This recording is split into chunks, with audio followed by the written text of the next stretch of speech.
ಓಂ ಶಾಂತಿ. ಇಂದಿನ ಪರಮಾತ್ಮನ ಮಹಾವಾಕ್ಯ ಮುರುಳಿ ದಿನಾಂಕ 22/8/2025. ಬಾಪ್ತಾದ ಮಧುಬನ. ಮಧುರ ಮಕ್ಕಳೇ, ನಿಮಗೆ ಯಾರು ಶಿಕ್ಷಣವನ್ನು ಕಲಿಸುವುದಕ್ಕೋಸ್ಕರ ಬಂದಿದ್ದಾರೆ ಅನ್ನುವ ವಿಚಾರವನ್ನು ಮಾಡಿ. ಆಗ ಖುಷಿಯಿಂದ ರೋಮಾಂಚನ ಆಗುತ್ತದೆ. ಸರ್ವಶ್ರೇಷ್ಠ ಪರಮಾತ್ಮ ತಂದೆ ನಮಗೆ ಶಿಕ್ಷಣವನ್ನು ಕಲಿಸುತ್ತಿದ್ದಾರೆ ಅಂದ ಮೇಲೆ ಇಂತಹ ಶಿಕ್ಷಣವನ್ನು ಕಲಿಯುವುದನ್ನು ಎಂದೂ ಕೂಡ ಬಿಡಬಾರದು. ಇಂದಿನ ಪ್ರಶ್ನೆಯಾಗಿದೆ, ಈಗ ಮಕ್ಕಳಾದ ನಿಮಗೆ ಯಾವ ನಿಶ್ಚಯ ಆಗಿದೆ? ನಿಶ್ಚಯ ಬುದ್ಧಿ ಉಳ್ಳಂತವರ ಲಕ್ಷಣ ಏನಾಗಿರುತ್ತದೆ? ಉತ್ತರ, ಈಗ ನಿಮಗೆ ನಿಶ್ಚಯ ಆಗಿದೆ. ನಾವೀಗ ಎಂತಹ ಶಿಕ್ಷಣವನ್ನು ಕಲಿಯುತ್ತಿದ್ದೇವೆ ಅಂದರೆ ಆ ಶಿಕ್ಷಣದ ಮೂಲಕ ನಾವು ಡಬ್ಬಲ್ ಕಿರೀಟಧಾರಿ ರಾಜರಿಗೆ ರಾಜರಾಗುತ್ತೇವೆ.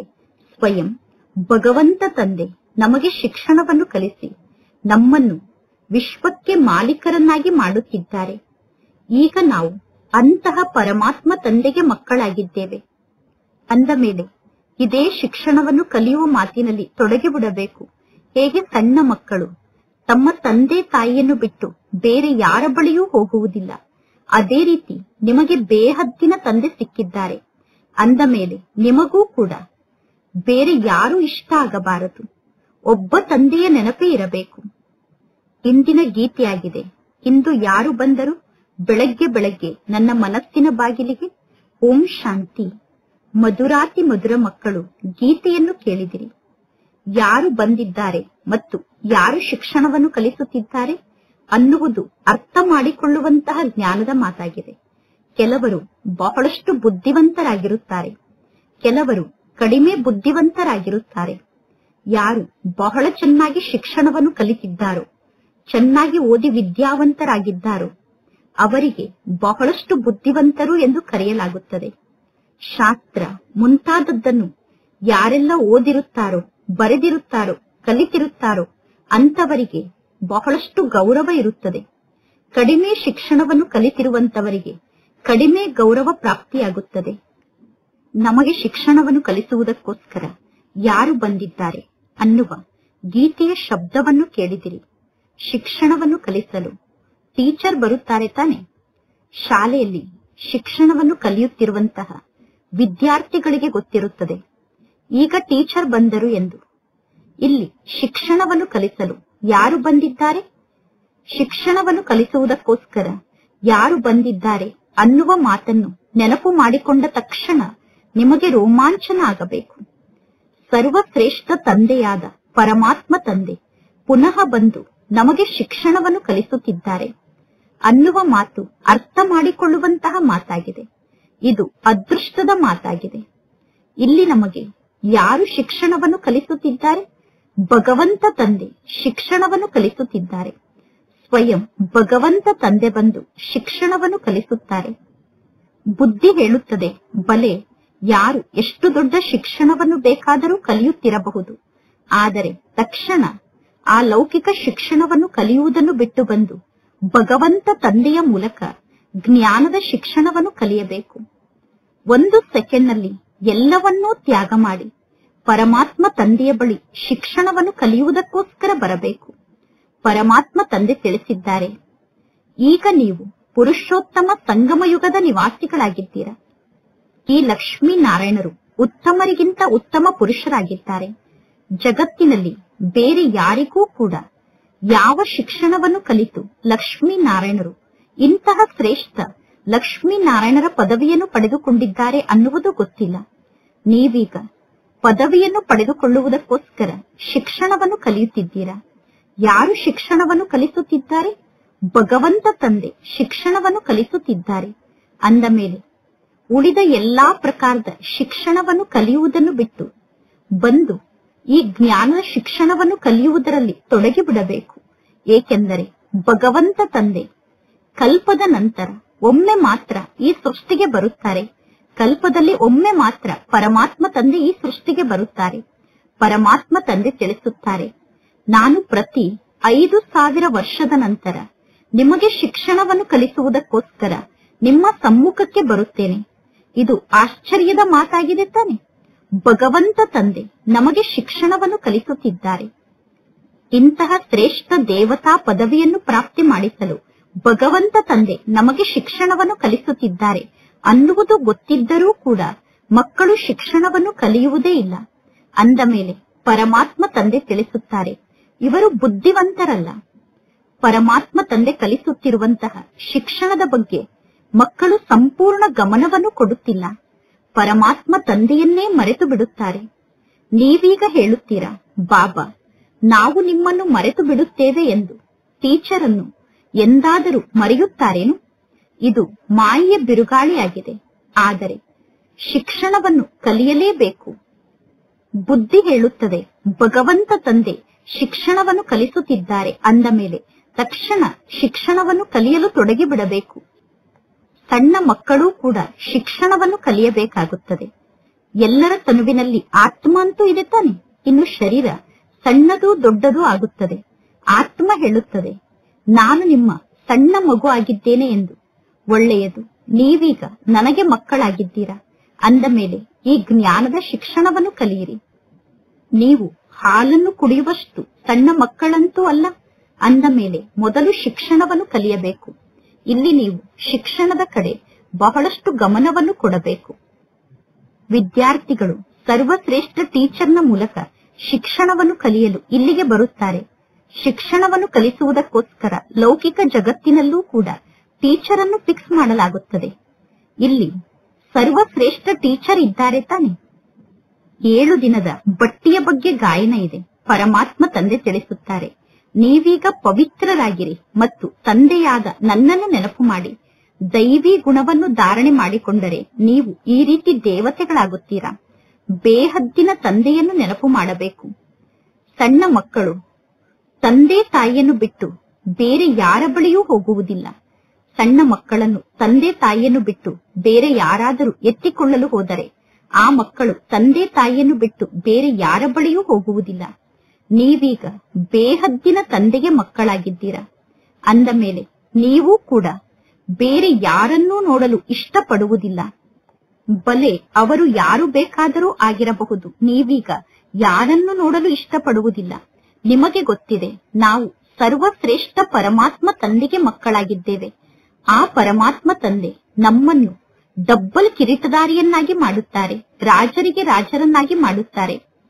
ಬೆಳಕಿನ ಕಿರೀಟ ಮನ್ಮನಾಭವ ಸ್ಥಿತಿಯ ಮೂಲಕ ಪ್ರಾಪ್ತಿಯಾಗುತ್ತದೆ ಮತ್ತು ರತ್ನದ ಕಿರೀಟ ಮಧ್ಯಾಜೀಭವ ಸ್ಥಿತಿಯ ಮೂಲಕ ಪ್ರಾಪ್ತಿಯಾಗುತ್ತದೆ.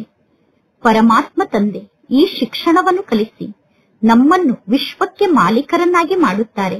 ನಾವು ಈ ಶಿಕ್ಷಣದ ಮೂಲಕ ವಿಶ್ವಕ್ಕೆ ಮಾಲೀಕರಾಗುತ್ತೇವೆ ಅನ್ನುವ ನಿಶ್ಚಯ ಆಗಿದೆ. 5000 ವರ್ಷದ ನಂತರ ಪುನಃ ಇತಿಹಾಸ ಪುನರಾವರ್ತನೆ ಆಗುತ್ತದೆ. ನಿಮಗೆ ರಾಜ್ಯಭಾಗ್ಯ ಸಿಗುತ್ತದೆ. ಇನ್ನು ಉಳಿದ ಎಲ್ಲಾ ಆತ್ಮರು ಶಾಂತಿಧಾಮ ಆದಂತಹ ತಮ್ಮ ಮನೆಗೆ ಹೋಗುತ್ತಾರೆ. ಈಗ ಮಕ್ಕಳಾದ ನಿಮಗೆ ಗೊತ್ತಿದೆ, ಆತ್ಮರಾದ ನಾವೆಲ್ಲ ಪರಮಾತ್ಮ ತಂದೆಯ ಜೊತೆಗೆ ನಮ್ಮ ಮನೆಯಲ್ಲೇ ನಿವಾಸವನ್ನು ಮಾಡುತ್ತಿದ್ದೆವು. ಪರಮಾತ್ಮ ತಂದೆಗೆ ಮಕ್ಕಳಾಗಿರುವ ಕಾರಣ ಈಗ ನೀವು ಸ್ವರ್ಗಕ್ಕೆ ಮಾಲೀಕರಾಗುತ್ತೀರಾ. ಪುನಃ ಪರಮಾತ್ಮ ತಂದೆಯನ್ನು ಮರೆತು ನೀವು ಅನಾಥರಾಗಿ ಬಿಡುತ್ತೀರಾ. ಭಾರತ ಈ ಸಮಯದಲ್ಲಿ ಅನಾಥರ ಜಗತ್ತಾಗಿದೆ. ಈ ಸಮಯದಲ್ಲಿ ಭಾರತದಲ್ಲಿ ಅನಾಥರೇ ಇದ್ದಾರೆ. ಯಾರಿಗೆ ತಂದೆ ತಾಯಿ ಇರುವುದಿಲ್ಲವೋ ಅವರಿಗೆ ಅನಾಥರು ಎಂದು ಕರೆಯಲಾಗುತ್ತದೆ. ತಂದೆ ತಾಯಿ ಇರದಂತಹ ಅನಾಥರು ಬಹಳಷ್ಟು ಪೆಟ್ಟನ್ನು ತಿನ್ನುತ್ತಿರುತ್ತಾರೆ. ನಿಮಗೆ ಈಗ ಪರಮಾತ್ಮ ತಂದೆ ಸಿಕ್ಕಿದ್ದಾರೆ. ಈಗ ಸಂಪೂರ್ಣ ಸೃಷ್ಟಿ ಚಕ್ರದ ಬಗ್ಗೆ ನಿಮಗೆ ಗೊತ್ತಿದೆ. ಅಂದ ಮೇಲೆ ನೀವು ಖುಷಿಯಿಂದ ಗದ್ಗದಿತರಾಗಬೇಕು. ನಾವು ಬೇಹದ್ದಿನ ತಂದೆಗೆ ಮಕ್ಕಳಾಗಿದ್ದೇವೆ. ಪರಂಪಿತಾ ಪರಮಾತ್ಮ ತಂದೆ ಪ್ರಜಾಪಿತ ಬ್ರಹ್ಮನ ಮೂಲಕ ಬ್ರಾಹ್ಮಣರ ಹೊಸ ಸೃಷ್ಟಿಯನ್ನು ರಚನೆ ಮಾಡುತ್ತಾರೆ. ಇದೆಲ್ಲ ಬಹಳಷ್ಟು ತಿಳಿದುಕೊಳ್ಳುವಂತಹ ಜ್ಞಾನದ ಮಾತಾಗಿದೆ. ನಿಮ್ಮ ಬಳಿ ಚಿತ್ರ ಕೂಡ ಇದೆ. ವಿರಾಟ ರೂಪದ ಚಿತ್ರವನ್ನು ನಿರ್ಮಾಣ ಮಾಡಲಾಗಿದೆ. 84 ಜನ್ಮದ ಕಥೆಯನ್ನೂ ಕೂಡ ತೋರಿಸಲಾಗಿದೆ. ನಾವೇ ದೇವತೆಗಳಾಗಿದ್ದೆವು, ನಂತರ ನಾವೇ ಕ್ಷತ್ರಿಯರಾಗುತ್ತೇವೆ, ನಂತರ ನಾವೇ ವೈಶ್ಯರಾಗುತ್ತೇವೆ, ನಂತರ ಶೂದ್ರರಾಗುತ್ತೇವೆ ಅನ್ನುವ ಮಾತಿನ ಬಗ್ಗೆ ಯಾವ ಮನುಷ್ಯರಿಗೂ ಗೊತ್ತಿಲ್ಲ. ಏಕೆಂದರೆ ವಿರಾಟ ರೂಪದ ಚಿತ್ರದಲ್ಲಿ ಬ್ರಾಹ್ಮಣರ ಹೆಸರು ಚಿಹ್ನೆಯನ್ನೂ ಕೂಡ ಮಾಯ ಮಾಡಿದ್ದಾರೆ ಮತ್ತು ಬ್ರಾಹ್ಮಣರಿಗೆ ಶಿಕ್ಷಣವನ್ನು ಕಲಿಸುವಂತಹ ಪರಮಾತ್ಮ ತಂದೆಯ ಹೆಸರು ಚಿಹ್ನೆಯನ್ನು ಕೂಡ ಮಾಯ ಮಾಡಿಬಿಟ್ಟಿದ್ದಾರೆ. ನೀವು ಇಂಗ್ಲಿಷ್ನಲ್ಲೂ ಕೂಡ ಬಹಳ ಚೆನ್ನಾಗಿ ಜ್ಞಾನವನ್ನು ತಿಳಿಸಬಹುದು. ಯಾರಿಗೆ ಇಂಗ್ಲಿಷ್ ಗೊತ್ತಿದೆಯೋ ಅವರು ಟ್ರಾನ್ಸ್ಲೇಷನ್ ಮಾಡಿ ಜ್ಞಾನವನ್ನು ತಿಳಿಸಬೇಕು. ಪರಮಾತ್ಮ ತಂದೆ ಜ್ಞಾನದ ಸಾಗರ ಆಗಿದ್ದಾರೆ. ಈ ಸೃಷ್ಟಿ ನಾಟಕ ಚಕ್ರ ಹೇಗೆ ತಿರುಗುತ್ತದೆ ಅನ್ನುವ ಜ್ಞಾನ ಪರಮಾತ್ಮ ತಂದೆಗೆ ಗೊತ್ತಿದೆ. ಇದು ಶಿಕ್ಷಣ ಆಗಿದೆ. ಯೋಗಕ್ಕೆ ಪರಮಾತ್ಮ ತಂದೆಯ ನೆನಪು ಎಂದು ಕರೆಯಲಾಗುತ್ತದೆ. ಈ ಯೋಗಕ್ಕೆ ಇಂಗ್ಲಿಷ್ನಲ್ಲಿ ಕಮ್ಯುನಿಯನ್ ಅಂದರೆ ಜೊತೆಯ ಅನುಭವ ಎಂದು ಕರೆಯಲಾಗುತ್ತದೆ. ತಂದೆಯ ಜೊತೆಗೆ ಕಮ್ಯುನಿಯನ್, ಟೀಚರ್ನ ಜೊತೆಗೆ ಕಮ್ಯುನಿಯನ್, ಗುರುವಿನ ಜೊತೆಗೆ ಕಮ್ಯುನಿಯನ್ ಎಂದು ಹೇಳುತ್ತಾರೆ. ಇಲ್ಲಿ ಪರಂಪಿತ ಪರಮಾತ್ಮ ತಂದೆಯ ಜೊತೆಗೆ ಕಮ್ಯುನಿಯನ್ ಅಂದರೆ ತಂದೆಯ ಜೊತೆಗೆ ಸಂಬಂಧ ಜೋಡಣೆ ಆಗಿದೆ. ಟೀಚರ್ನ ಜೊತೆಗೆ ಸಂಬಂಧವನ್ನು ಜೋಡಣೆ ಮಾಡಿದ್ದೀರಾ, ಗುರುವಿನ ಜೊತೆಗೆ ಸಂಬಂಧವನ್ನು ಜೋಡಣೆ ಮಾಡಿದ್ದೀರಾ. ಇಲ್ಲಿ ಪರಮಾತ್ಮ ತಂದೆಯ ಜೊತೆಗೆ ನಿಮ್ಮ ಸಂಬಂಧ ಜೋಡಣೆ ಆಗಿದೆ. ಪರಮಾತ್ಮ ತಂದೆ ಸ್ವಯಂ ತಿಳಿಸುತ್ತಾರೆ, ತಂದೆಯಾದ ನನ್ನನ್ನು ನೀವು ನೆನಪು ಮಾಡಿ, ಯಾವ ದೇಹದಾರಿಯನ್ನೂ ಕೂಡ ನೀವು ನೆನಪು ಮಾಡಬೇಡಿ. ಮನುಷ್ಯರು ಗುರುಗಳ ಬಳಿ ಹೋಗುತ್ತಾರೆ, ಶಾಸ್ತ್ರವನ್ನು ಓದುತ್ತಾರೆ. ಮನುಷ್ಯರಿಗೆ ಗುರಿ ಉದ್ದೇಶದ ಬಗ್ಗೆ ಸ್ವಲ್ಪ ಕೂಡ ಗೊತ್ತಿಲ್ಲ. ಗುರುಗಳ ಬಳಿ ಹೋಗುವುದರಿಂದ, ಶಾಸ್ತ್ರವನ್ನು ಓದುವುದರಿಂದ ಸದ್ಗತಿ ಸಿಗುವುದಿಲ್ಲ. ಪರಮಾತ್ಮ ತಂದೆ ತಿಳಿಸುತ್ತಾರೆ, ಎಲ್ಲರನ್ನೂ ವಾಪಸ್ ಮನೆಗೆ ಕರೆದುಕೊಂಡು ಹೋಗುವುದಕ್ಕೋಸ್ಕರ ನಾನು ಬಂದಿದ್ದೇನೆ. ಈಗ ನೀವು ಪರಮಾತ್ಮ ತಂದೆಯ ಜೊತೆಗೆ ಬುದ್ಧಿಯೋಗವನ್ನು ಜೋಡಣೆ ಮಾಡಬೇಕು. ಆಗ ನೀವು ಪರಮಧಾಮಕ್ಕೆ ಹೋಗಿ ತಲುಪಲು ಸಾಧ್ಯ. ಚೆನ್ನಾಗಿ ನೆನಪಿನ ಯಾತ್ರೆಯಲ್ಲಿ ಸ್ಥಿತ ಆದರೆ ನೀವು ವಿಶ್ವಕ್ಕೆ ಮಾಲೀಕರಾಗುತ್ತೀರಾ. ಈ ಲಕ್ಷ್ಮೀ ನಾರಾಯಣರು ಸ್ವರ್ಗಕ್ಕೆ ಮಾಲೀಕರಾಗಿದ್ದರು ತಾನೆ. ಈ ಜ್ಞಾನದ ಮಾತನ್ನು ಯಾರು ನಮಗೆ ತಿಳಿಸುತ್ತಿದ್ದಾರೆ?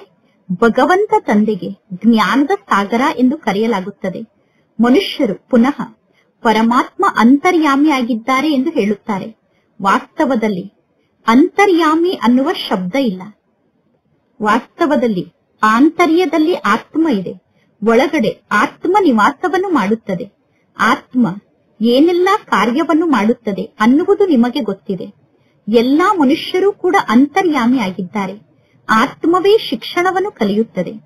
ಪರಮಾತ್ಮ ತಂದೆ ಮಕ್ಕಳನ್ನು ಆತ್ಮ ಅಭಿಮಾನಿಯನ್ನಾಗಿ ಮಾಡುತ್ತಾರೆ. ಆತ್ಮರಾದ ನೀವು ಮೂಲ ವತನದ ನಿವಾಸಿಗಳಾಗಿದ್ದೀರಾ. ಆತ್ಮರಾದ ನೀವು ಎಷ್ಟು ಸಣ್ಣ ಬಿಂದು ಆಗಿದ್ದೀರಾ.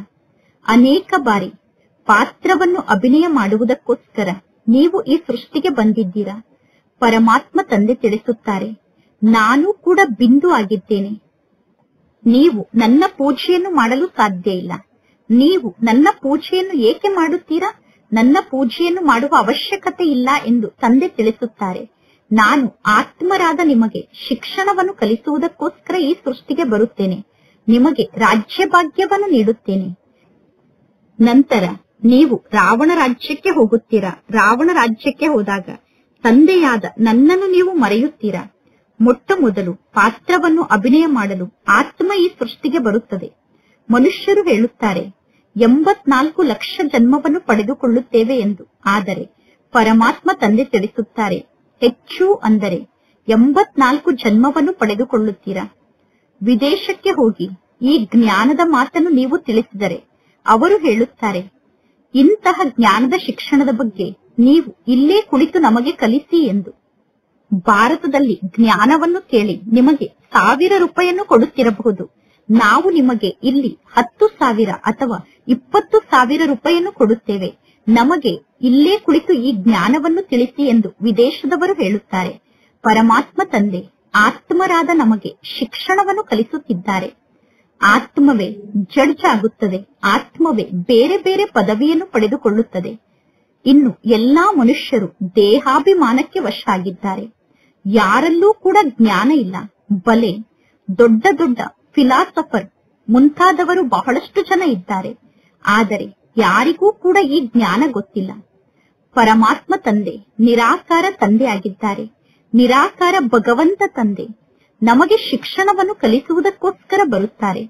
ನಾವೀಗ ಪರಮಾತ್ಮ ತಂದೆಯ ಮೂಲಕ ಜ್ಞಾನದ ಶಿಕ್ಷಣವನ್ನು ಕಲಿಯುತ್ತೇವೆ. ಈ ಎಲ್ಲಾ ಜ್ಞಾನದ ಮಾತನ್ನು ಕೇಳಿ ಮಕ್ಕಳಿಗೆ ಆಶ್ಚರ್ಯ ಆಗುತ್ತದೆ. ಇಂತಹ ಜ್ಞಾನದ ಮಾತನ್ನು ಎಂದೂ ಕೂಡ ನೀವು ಕೇಳಿಲ್ಲ. ಎಲ್ಲೂ ಕೂಡ ಇಂತಹ ಶಿಕ್ಷಣವನ್ನು ನೀವು ಕಲಿತಿಲ್ಲ. ಒಬ್ಬ ತಂದೆಗೆ ಮುಕ್ತಿದಾತ, ಮಾರ್ಗದರ್ಶಕ ಎಂದು ಕರೆಯಲಾಗುತ್ತದೆ. ಪರಮಾತ್ಮ ತಂದೆ ಮುಕ್ತಿದಾತ ಆಗಿದ್ದಾರೆ ಅಂದ ಮೇಲೆ ಕ್ರೈಸ್ತನನ್ನು ಏಕೆ ನೆನಪು ಮಾಡುತ್ತಾರೆ? ಈ ಎಲ್ಲಾ ಮಾತಿನ ಬಗ್ಗೆ ನೀವು ಚೆನ್ನಾಗಿ ತಿಳಿಸಿದರೆ ವಿದೇಶದವರು ಕೂಡ ಆಶ್ಚರ್ಯ ಪಡುತ್ತಾರೆ. ವಿದೇಶದವರು ಹೇಳುತ್ತಾರೆ, ನಾವು ಈ ಜ್ಞಾನದ ಮಾತನ್ನು ಕೇಳಬೇಕು. ಈಗ ಸ್ವರ್ಗ ಸ್ಥಾಪನೆ ಆಗುತ್ತಿದೆ, ಅದಕ್ಕೋಸ್ಕರ ಈಗ ಇಲ್ಲಿ ಮಹಾಭಾರತ ಯುದ್ಧ ಕೂಡ ನಡೆಯುತ್ತದೆ. ಪರಮಾತ್ಮ ತಂದೆ ತಿಳಿಸುತ್ತಾರೆ, ನಾನೀಗ ನಿಮ್ಮನ್ನು ರಾಜರಿಗೆ ರಾಜರನ್ನಾಗಿ ಮಾಡುತ್ತೇನೆ, ಡಬ್ಬಲ್ ಕಿರೀಟಧಾರಿಯನ್ನಾಗಿ ಮಾಡುತ್ತೇನೆ. ಪವಿತ್ರತೆ, ಶಾಂತಿ, ಸಂಪತ್ತು ಎಲ್ಲವೂ ಇತ್ತು. ಅಂದ ಮೇಲೆ ವಿಚಾರ ಮಾಡಿ, ಅಂತಹ ಸ್ವರ್ಗ ಇದ್ದು ಹೋಗಿ ಎಷ್ಟು ವರ್ಷ ಆಯಿತು? ಯೇಸು ಕ್ರಿಸ್ತ ಹುಟ್ಟುವುದಕ್ಕಿಂತ 3000 ವರ್ಷದ ಮೊದಲು ಈ ದೇವತೆಗಳ ರಾಜ್ಯ ಇತ್ತು. ಅಂದ ಮೇಲೆ ಈ ಜ್ಞಾನಕ್ಕೆ ಆಧ್ಯಾತ್ಮಿಕ ಜ್ಞಾನ ಎಂದು ಕರೆಯಲಾಗುತ್ತದೆ. ಈ ಬ್ರಹ್ಮ ತಂದೆ ಕೂಡ ಡೈರೆಕ್ಟ್ ಆಗಿ ಸರ್ವಶ್ರೇಷ್ಠ ಪರಮಾತ್ಮ ತಂದೆಗೆ ಮಗು ಆಗಿದ್ದಾರೆ. ಬ್ರಹ್ಮ ತಂದೆ ಪರಮಾತ್ಮ ತಂದೆಯ ಮೂಲಕ ರಾಜಯೋಗದ ಶಿಕ್ಷಣವನ್ನು ಕಲಿಯುತ್ತಿದ್ದಾರೆ. ಪ್ರಪಂಚದ ಇತಿಹಾಸ ಮತ್ತು ಭೂಗೋಳ ಹೇಗೆ ಪುನರಾವರ್ತನೆ ಆಗುತ್ತದೆ ಅನ್ನುವ ಸಂಪೂರ್ಣ ಜ್ಞಾನ ನಿಮಗೆ ಗೊತ್ತಿದೆ. ಆತ್ಮರಾದ ನಮ್ಮಲ್ಲಿ 84 ಜನ್ಮದ ಪಾತ್ರ ಫಿಕ್ಸ್ ಆಗಿದೆ. ಈ ಯೋಗದ ಶಕ್ತಿಯ ಮೂಲಕ ಆತ್ಮ ಸತೋ ಪ್ರಧಾನ ಆಗಿ ಚಿನ್ನದ ಯುಗಕ್ಕೆ ಹೋಗುತ್ತದೆ. ನಂತರ ಆತ್ಮಕ್ಕೋಸ್ಕರ ರಾಜ್ಯ ಕೂಡ ಬೇಕು. ಹಳೆಯ ಜಗತ್ತಿನ ವಿನಾಶ ಅಂತೂ ಆಗಲೇಬೇಕು. ಹಳೆಯ ಜಗತ್ತಿನ ವಿನಾಶ ನಿಮ್ಮ ಸಮ್ಮುಖದಲ್ಲೇ ಇದೆ. ಸತ್ಯಯುಗದಲ್ಲಿ ಒಂದೇ ಧರ್ಮದ ರಾಜ್ಯ ಇರುತ್ತದೆ. ಇದು ಪಾಪಾತ್ಮರ ಜಗತ್ತಾಗಿದೆ. ಈಗ ನೀವು ಪಾವನರಾಗುತ್ತಿದ್ದೀರಾ ಅಂದ ಮೇಲೆ ನೀವೀಗ ಹೇಳಬೇಕು, ತಂದೆಯ ನೆನಪಿನ ಶಕ್ತಿಯ ಮೂಲಕ ನಾವು ಪವಿತ್ರರಾಗುತ್ತೇವೆ ಮತ್ತು ನಾವು ಪವಿತ್ರರಾದ ತಕ್ಷಣ ಎಲ್ಲವೂ ವಿನಾಶ ಆಗುತ್ತದೆ. ಪ್ರಾಕೃತಿಕ ವಿಕೋಪ ಕೂಡ ನಡೆಯುತ್ತದೆ. ವಿನಾಶದ ಈ ಎಲ್ಲಾ ದೃಶ್ಯವನ್ನು ನೀವು ದಿವ್ಯ ದೃಷ್ಟಿಯ ಮೂಲಕ ನೋಡಿದ್ದೀರಾ ಮತ್ತು ಅನುಭವ ಮಾಡಿದ್ದೀರಾ. ಎಲ್ಲವೂ ಸಮಾಪ್ತಿಯಾಗುತ್ತದೆ. ಪರಮಾತ್ಮ ತಂದೆ ಬಂದಿರುವುದೇ ದೈವಿ ಜಗತ್ತನ್ನು ಸ್ಥಾಪನೆ ಮಾಡಲು. ಈ ಜ್ಞಾನದ ಮಾತನ್ನು ಕೇಳಿ ಮಕ್ಕಳು ಹೇಳುತ್ತಾರೆ, ಓಹೋ, ನಾವು ಪರಮಾತ್ಮ ತಂದೆಗೆ ಮಕ್ಕಳಾಗಿದ್ದೇವೆ. ಈಗ ಮಕ್ಕಳಾದ ನಿಮಗೆ ಗೊತ್ತಿದೆ, ಈಗ ಯುದ್ಧ ನಡೆಯುತ್ತದೆ, ಪ್ರಾಕೃತಿಕ ವಿಕೋಪ ಆಗುತ್ತದೆ. ಜಗತ್ತಿನ ಪರಿಸ್ಥಿತಿ ಏನಾಗಿದೆ ನೋಡಿ. ಇಲ್ಲಿ ದೊಡ್ಡ ದೊಡ್ಡ ಮನೆಗಳಿದೆ. ಆ ಎಲ್ಲಾ ದೊಡ್ಡ ದೊಡ್ಡ ಮನೆಗಳು ಬೀಳಲು ಪ್ರಾರಂಭ ಆಗುತ್ತದೆ. ನಿಮಗೆ ಗೊತ್ತಿದೆ, ಈ ಬಾಂಬ್ಸ್ ಮುಂತಾದದ್ದನ್ನು 5000 ವರ್ಷದ ಮೊದಲು ಕೂಡ ನಿರ್ಮಾಣ ಮಾಡಿದ್ದರು. ಸ್ವಯಂನ ವಿನಾಶಕ್ಕೋಸ್ಕರ ಇಷ್ಟೆಲ್ಲಾ ಬಾಂಬ್ಸ್ ಅನ್ನು ನಿರ್ಮಾಣ ಮಾಡಿಕೊಂಡಿದ್ದರು. ಈಗಲೂ ಕೂಡ ಬಾಂಬ್ಸ್ ಅನ್ನು ತಯಾರು ಮಾಡುತ್ತಿದ್ದಾರೆ. ಯೋಗ ಬಲ ಅಂದರೆ ಏನು? ಯೋಗ ಬಲದ ಮೂಲಕ ನೀವು ಇಡೀ ವಿಶ್ವದ ಮೇಲೆ ವಿಜಯವನ್ನು ಪಡೆದುಕೊಳ್ಳುತ್ತೀರಾ. ಯೋಗದ ಶಕ್ತಿಯ ಮೂಲಕ ನೀವು ಇಡೀ ವಿಶ್ವದ ಮೇಲೆ ವಿಜಯವನ್ನು ಪಡೆದುಕೊಳ್ಳುತ್ತಿದ್ದೀರಾ ಅನ್ನುವುದು ಬೇರೆ ಯಾರಿಗೂ ಗೊತ್ತಿಲ್ಲ. ನೀವೀಗ ತಿಳಿಸಬೇಕು.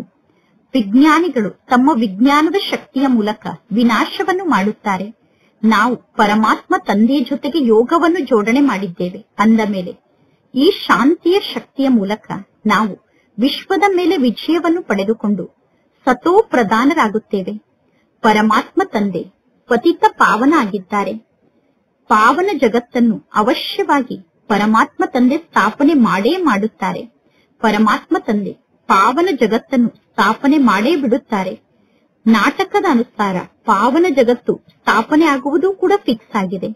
ಎಷ್ಟೆಲ್ಲಾ ಬಾಂಬ್ಸ್ ಅನ್ನು ನಿರ್ಮಾಣ ಮಾಡಿದ್ದಾರೋ ಆ ಎಲ್ಲಾ ಬಾಂಬ್ಸ್ ಅನ್ನು ಹಾಗೆ ಇಡಲು ಸಾಧ್ಯ ಆಗುತ್ತದೇನೂ ಇಲ್ಲ. ಈ ರೀತಿ ಜ್ಞಾನದ ಮಾತನ್ನು ನೀವು ತಿಳಿಸಿದರೆ ಅವರು ತಿಳಿದುಕೊಳ್ಳುತ್ತಾರೆ, ಇವರ ಬಳಿ ಯಾರು ಜ್ಞಾನದ ಅಧಿಕಾರಿ ಇದ್ದಾರೆ. ಪರಮಾತ್ಮ ತಂದೆ ಇವರ ತನುವಿನಲ್ಲಿ ಪ್ರವೇಶವನ್ನು ಮಾಡಿ ಜ್ಞಾನವನ್ನು ತಿಳಿಸುತ್ತಿದ್ದಾರೆ ಎಂದು ಅವರಿಗೆ ಅರ್ಥ ಆಗುತ್ತದೆ. ಇದೆಲ್ಲವೂ ನಾಟಕದಲ್ಲಿ ಫಿಕ್ಸ್ ಆಗಿದೆ. ಇಂತಿಂತಹ ಜ್ಞಾನದ ಮಾತನ್ನು ನೀವು ತಿಳಿಸಿದಾಗ ಅವರಿಗೂ ಕೂಡ ಖುಷಿಯಾಗುತ್ತದೆ. ಆತ್ಮ ಹೇಗೆ ಪಾತ್ರವನ್ನು ಅಭಿನಯ ಮಾಡುತ್ತದೆ? ಇದು ಅನಾದಿಯಿಂದ ಮಾಡಲ್ಪಟ್ಟಂತಹ ನಾಟಕ ಆಗಿದೆ. ಪುನಃ ತನ್ನ ಸಮಯಕ್ಕೆ ಸರಿಯಾಗಿ ಯೇಸು ಕ್ರಿಸ್ತ ಬಂದು ತಮ್ಮ ಧರ್ಮವನ್ನು ಸ್ಥಾಪನೆ ಮಾಡುತ್ತಾರೆ. ನೀವೀಗ ಈ ರೀತಿ ಅಧಿಕಾರದಿಂದ ಮಾತನಾಡಿದರೆ ಅವರು ತಿಳಿದುಕೊಳ್ಳುತ್ತಾರೆ, ಭಗವಂತ ತಂದೆ ಎಲ್ಲಾ ಮಕ್ಕಳಿಗೂ ಕುಳಿತು ಜ್ಞಾನವನ್ನು ತಿಳಿಸುತ್ತಿದ್ದಾರೆ ಎಂದು. ಅಂದ ಮೇಲೆ ಈ ಶಿಕ್ಷಣವನ್ನು ಕಲಿಯುವುದರಲ್ಲಿ ಮಕ್ಕಳಾದ ನೀವೀಗ ತೊಡಗಿ ಬಿಡಬೇಕು. ತಂದೆ, ಶಿಕ್ಷಕ, ಗುರು ಮೂವರು ಒಬ್ಬರೇ ಆಗಿದ್ದಾರೆ. ಪರಮಾತ್ಮ ತಂದೆ ಎಂತಹ ಜ್ಞಾನವನ್ನು ನಮಗೆ ತಿಳಿಸುತ್ತಿದ್ದಾರೆ ಅನ್ನುವುದು ಈಗ ನಿಮಗೆ ಗೊತ್ತಿದೆ. ಎಲ್ಲರನ್ನೂ ಪವಿತ್ರರನ್ನಾಗಿ ಮಾಡಿ ತಂದೆ ವಾಪಸ್ ಮನೆಗೆ ಕರೆದುಕೊಂಡು ಹೋಗುತ್ತಾರೆ. ದೈವಿ ಮನೆತನ ಇತ್ತು. ದೈವಿ ಮನೆತನದಲ್ಲಿ ಪವಿತ್ರ ಆತ್ಮರೇ ಇದ್ದರು. ದೈವಿ ರಾಜ್ಯದಲ್ಲಿ ದೇವಿ ದೇವತೆಗಳು ಇದ್ದರು. ಈ ಜ್ಞಾನದ ಮಾತನ್ನು ಅನ್ಯರಿಗೆ ತಿಳಿಸುವುದರಲ್ಲಿ ನೀವು ಬಹಳಷ್ಟು ಬುದ್ಧಿವಂತರಾಗಿರಬೇಕು. ಜ್ಞಾನವನ್ನು ತಿಳಿಸುವಾಗ ನಿಮ್ಮ ಶಬ್ದದ ಸ್ಪೀಡ್ ಕೂಡ ಚೆನ್ನಾಗಿ ಇರಬೇಕು. ನೀವೀಗ ಎಲ್ಲರಿಗೂ ತಿಳಿಸಬೇಕು. ಉಳಿದ ಎಲ್ಲಾ ಆತ್ಮರು ಮಧುರ ಮನೆಯಾದ ಶಾಂತಿಧಾಮದಲ್ಲಿ ಇರುತ್ತಾರೆ. ಪರಮಾತ್ಮ ತಂದೆ ನಮ್ಮನ್ನು ವಾಪಸ್ ಮನೆಗೆ ಕರೆದುಕೊಂಡು ಹೋಗುತ್ತಾರೆ. ಸರ್ವರ ಸದ್ಗತಿದಾತ ಒಬ್ಬ ಪರಮಾತ್ಮ ತಂದೆಯಾಗಿದ್ದಾರೆ. ಆ ಪರಮಾತ್ಮ ತಂದೆಯ ಜನ್ಮಭೂಮಿ ಭಾರತ ಆಗಿದೆ. ಅಂದ ಮೇಲೆ ಭಾರತ ದೇಶ ಎಷ್ಟು ದೊಡ್ಡ ತೀರ್ಥ ಸ್ಥಾನ ಆಗಿದೆ. ಈಗ ನಿಮಗೆ ಗೊತ್ತಿದೆ, ಎಲ್ಲರೂ ತಮೋ ಪ್ರಧಾನರಾಗಲೇಬೇಕು. ಎಲ್ಲರೂ ಪುನರ್ಜನ್ಮವನ್ನು ಪಡೆದುಕೊಳ್ಳಲೇಬೇಕು. ಯಾರೊಬ್ಬರು ಮಧ್ಯದಲ್ಲೇ ವಾಪಸ್ ಮನೆಗೆ ಹೋಗಲು ಸಾಧ್ಯ ಇಲ್ಲ. ಇಂತಿಂತಹ ಜ್ಞಾನದ ಮಾತನ್ನು ನೀವು ಅನ್ಯರಿಗೆ ತಿಳಿಸಿದರೆ ಅವರಿಗೂ ಆಶ್ಚರ್ಯ ಆಗುತ್ತದೆ. ಪರಮಾತ್ಮ ತಂದೆ ತಿಳಿಸುತ್ತಾರೆ, ಯಾರೆಲ್ಲ ಜೋಡಿಯಾಗಿದ್ದೀರೋ ಅವರು ಬಹಳ ಚೆನ್ನಾಗಿ ಈ ಜ್ಞಾನವನ್ನು ತಿಳಿಸಬಹುದು. ಅಂದರೆ ಯಾರೆಲ್ಲ ಪತಿ ಪತ್ನಿ ಒಟ್ಟಿಗೆ ಈ ಜ್ಞಾನ ಮಾರ್ಗದಲ್ಲಿ ನಡೆಯುತ್ತಿದ್ದೀರೋ ಅವರು ಅನ್ಯರಿಗೆ ಚೆನ್ನಾಗಿ ಜ್ಞಾನವನ್ನು ತಿಳಿಸಬಹುದು. ಭಾರತದಲ್ಲಿ ಮೊದಲು ಪವಿತ್ರತೆ ಇತ್ತು. ನಂತರ ಹೇಗೆ ನಾವು ಅಪವಿತ್ರರಾಗುತ್ತೇವೆ ಅನ್ನುವ ಮಾತಿನ ಬಗ್ಗೆ ನೀವು ತಿಳಿಸಬಹುದು. ಪೂಜ್ಯರಿಂದ ನಾವೇ ಪೂಜಾರಿಗಳಾಗುತ್ತೇವೆ. ಅಪವಿತ್ರರಾಗುವ ಕಾರಣ ನಮ್ಮ ಪೂಜೆಯನ್ನು ನಾವೇ ಮಾಡಿಕೊಳ್ಳಲು ಪ್ರಾರಂಭ ಮಾಡುತ್ತೇವೆ. ರಾಜರ ಮನೆಯಲ್ಲಿ ಈ ದೇವತೆಗಳ ಚಿತ್ರ ಇರುತ್ತದೆ. ಯಾರು ಪವಿತ್ರ ಡಬ್ಬಲ್ ಕಿರೀಟಧಾರಿ ದೇವತೆಗಳಾಗಿದ್ದರು ಅವರನ್ನು ಕಿರೀಟ ಇಲ್ಲದೆ ಇರುವಂತಹ ಅಪವಿತ್ರರು ಪೂಜೆಯನ್ನು ಮಾಡುತ್ತಾರೆ. ಅಂದ ಮೇಲೆ ಇವರು ಪೂಜಾರಿ ರಾಜರಾಗಿದ್ದಾರೆ.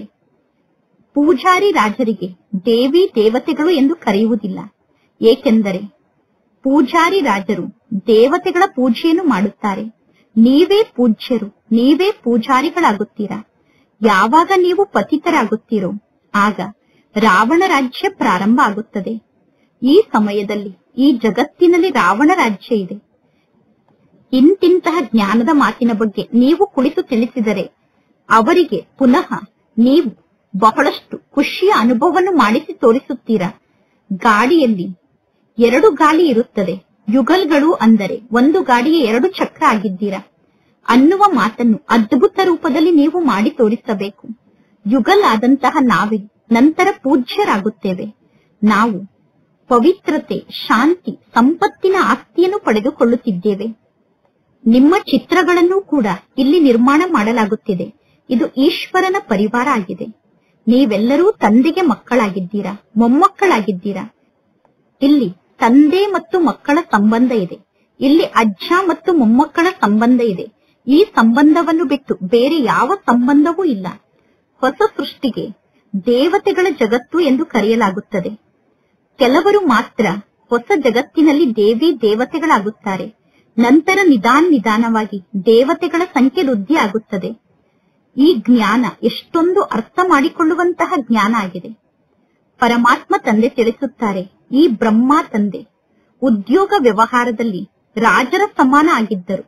ಬ್ರಹ್ಮ ತಂದೆಯ ಜೀವನದಲ್ಲಿ ಯಾವ ಮಾತಿನ ಚಿಂತೆಯೂ ಇರಲಿಲ್ಲ. ಯಾವಾಗ ಸ್ವಯಂ ಪರಮಾತ್ಮ ತಂದೆ ಶಿಕ್ಷಣವನ್ನು ಕಲಿಸುತ್ತಿದ್ದಾರೆ ಅನ್ನುವುದನ್ನು ಬ್ರಹ್ಮ ತಂದೆ ನೋಡಿದರು, ವಿನಾಶ ಸಮ್ಮುಖದಲ್ಲಿ ಇದೆ ಅನ್ನುವುದನ್ನು ಬ್ರಹ್ಮ ತಂದೆ ಸಾಕ್ಷಾತ್ಕಾರದಲ್ಲಿ ನೋಡಿದರು. ಆಗ ತಕ್ಷಣ ತಮ್ಮ ಸಂಪೂರ್ಣ ಉದ್ಯೋಗ ವ್ಯವಹಾರವನ್ನು ಬಿಟ್ಟು ಬಿಟ್ಟರು. ಅಂದ ಮೇಲೆ ನನಗೆ ರಾಜ್ಯ ಭಾಗ್ಯ ಸಿಗುತ್ತಿದೆ ಎಂದು ಬ್ರಹ್ಮ ತಂದೆಗೆ ಅವಶ್ಯವಾಗಿ ಅರ್ಥ ಆಯಿತು. ಅಂದ ಮೇಲೆ ಕತ್ತೆಯ ಸಮಾನ ಆಗಿರುವಂತಹ ಈ ಉದ್ಯೋಗವನ್ನು ಮಾಡಿ ನೀವು ಮಾಡಿ ತೋರಿಸಬೇಕು. ಯುಗಲ್ ಆದಂತಹ ನಾವೇ ನಂತರ ಪೂಜ್ಯರಾಗುತ್ತೇವೆ.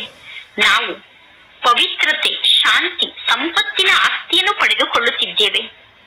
ನಿಮ್ಮ ಚಿತ್ರಗಳನ್ನು ಕೂಡ ಇಲ್ಲಿ ನಿರ್ಮಾಣ ಮಾಡಲಾಗುತ್ತಿದೆ. ಇದು ಈಶ್ವರನ ಪರಿವಾರ ಆಗಿದೆ.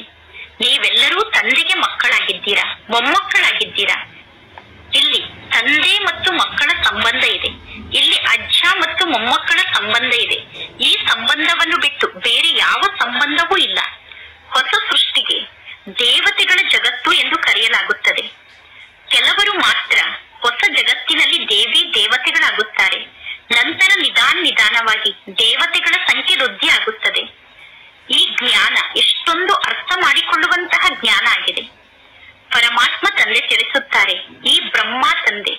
ಉದ್ಯೋಗ ವ್ಯವಹಾರದಲ್ಲಿ ರಾಜರ ಸಮಾನ ಆಗಿದ್ದರು.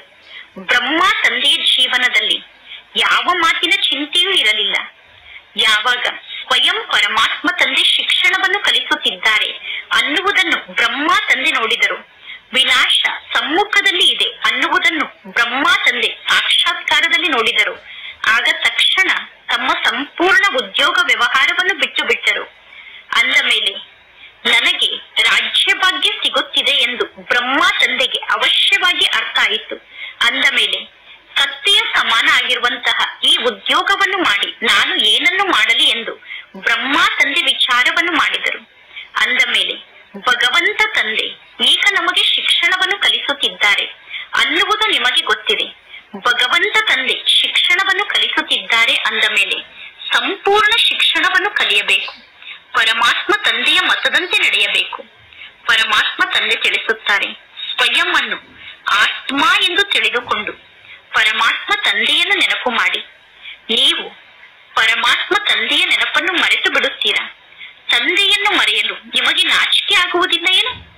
ಮಕ್ಕಳಾದ ನಿಮಗೆ ಆ ನಶೆ ಏರುವುದೇ ಇಲ್ಲ. ಮಧುಬನಕ್ಕೆ ಬಂದು ಬಹಳಷ್ಟು ಜನ ಮಕ್ಕಳು ಚೆನ್ನಾಗಿ ರಿಫ್ರೆಶ್ ಆಗಿ ಹೋಗುತ್ತಾರೆ. ಪುನಃ ಲೌಕಿಕ ಜಗತ್ತಿಗೆ ಹೋದ ತಕ್ಷಣ ಸೋಡಾ ವಾಟರ್ನ ಸಮಾನ ಆಗಿ ಬಿಡುತ್ತಾರೆ.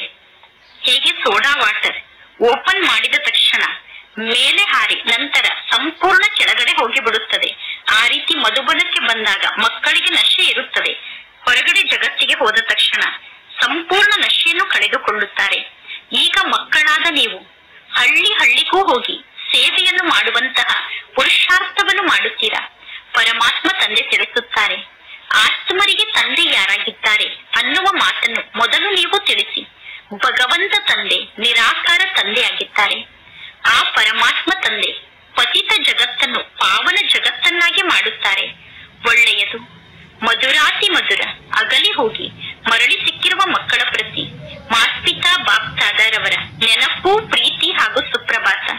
ಆತ್ಮಿಕ ಮಕ್ಕಳಿಗೆ ಆತ್ಮಿಕ ತಂದೆ ನಮಸ್ತೆ. ಆತ್ಮಿಕ ತಂದೆಗೆ ಆತ್ಮಿಕ ಮಕ್ಕಳ ನೆನಪು, ಪ್ರೀತಿ